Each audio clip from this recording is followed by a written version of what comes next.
நீலகிரி மாவட்டம் உதகையில் தமிழ்நாடு சட்டப்பேரவை பொது கணக்கு குழு தலைவர் செல்வ பெருந்தகை தலைமையில் உறுப்பினர்கள் செவித்திறன் குறையுடையோருக்கான அரசு உயர்நிலைப்பள்ளி மற்றும் உதகை அரசு மருத்துவக் கல்லூரி மற்றும் மருத்துவமனையில் ஆய்வு மேற்கொண்டனர். செவித்திறன் குறையுடையோருக்கான அரசு உயர்நிலைப் பள்ளியில் ஆய்வு மேற்கொண்டு பள்ளியில் பயிலும் மாணவர்களிடம் உரையாற்றி அவர்களுக்கு நலத்திட்ட உதவிகளை வழங்கினார்கள். தொடர்ந்து மருத்துவக் கல்லூரியில் பயின்று வரும் மாணவர்களிடையே ஆய்வுக்குழு தலைவர் குறைகளை கேட்டறிந்தார். அப்போது மாணவர்கள் குடிநீர் பிரச்சினை நிலவி வருவதாக தெரிவித்தனர். கடந்த 3 ஆண்டுகளாகவே குடிநீர் பிரச்சினை இருந்து வருவதாகவும் இதுவரை அதற்கான தீர்வு கிடைக்கவில்லை எனவும் மாணவர்கள் குற்றம் சாட்டினர். தொடர்ந்து தங்களுக்கு விளையாட்டு மைதானம் இதுவரை அமைத்து தரவில்லை என புகார் தெரிவித்தனர். இதனைத் தொடர்ந்து செய்தியாளர்களிடம் பேசிய ஆய்வுக்குழு தலைவர் செல்வ பெருந்தகை மருத்துவக் கல்லூரி மாணவர்கள் குடிநீர் பிரச்சினை குறித்து தெரிவித்துள்ளனர். குடிநீர் பிரச்சினையை தீர்க்கும் வகையில் தமிழ்நாடு அரசு 27 கோடி ரூபாய் நிதி ஒதுக்கப்பட்டுள்ளதாகவும் 4 கிலோமீட்டர் தொலைவில் உள்ள அணையில் இருந்து தண்ணீர் கொண்டுவரப்பட்டு 4 மாதங்களில் குடிநீர் பிரச்சினைக்கு தீர்வு காணப்படும் எனவும் தெரிவித்தார்.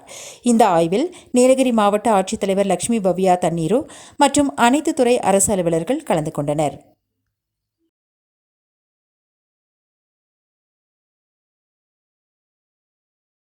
நீலகிரி மாவட்டத்தில் ஆய்வு செய்து கொண்டிருக்கிறது. இப்பொழுது கள ஆய்வில் மாவட்ட ஆட்சித்தலைவர் ஏற்பாடு செய்திருக்கிறார். மதியத்திற்கு பிறகு ஆய்வு கூட்டம் நடைபெறும்.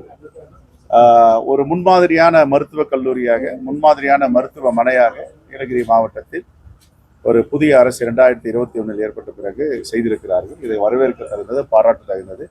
இதே போன்று அனைத்து மாவட்டங்களிலும் இது போன்ற தரம் உயர்ந்த மருத்துவமனைகளை, மருத்துவக் கல்லூரிகளை தரம் உயர்த்த வேண்டும்.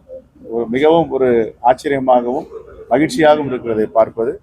ஒரு மலைப்பகுதியில் இவ்வளவு பெரிய ஒரு இன்ஃப்ராஸ்ட்ரக்சரை தமிழ்நாடு அரசு செய்திருப்பது வரவேற்கத்தக்கது, பாராட்டுக்குரியது. ஏற்கனவே தண்ணீர் பிரச்சனை இருக்கிறது. போர் வெல் முயற்சி பண்ணியிருக்காங்க, தண்ணி வரல.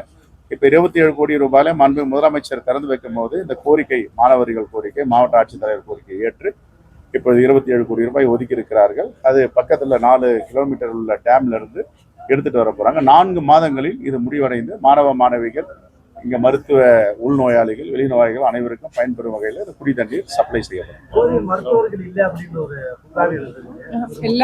எல்லா இடத்துலயும் இருக்காங்க.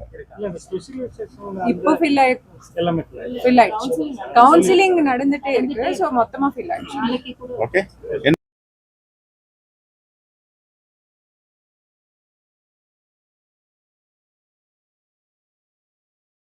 ராகம் டிவி யூடியூப் பக்கத்தை சப்ஸ்கிரைப் செய்யுங்கள்.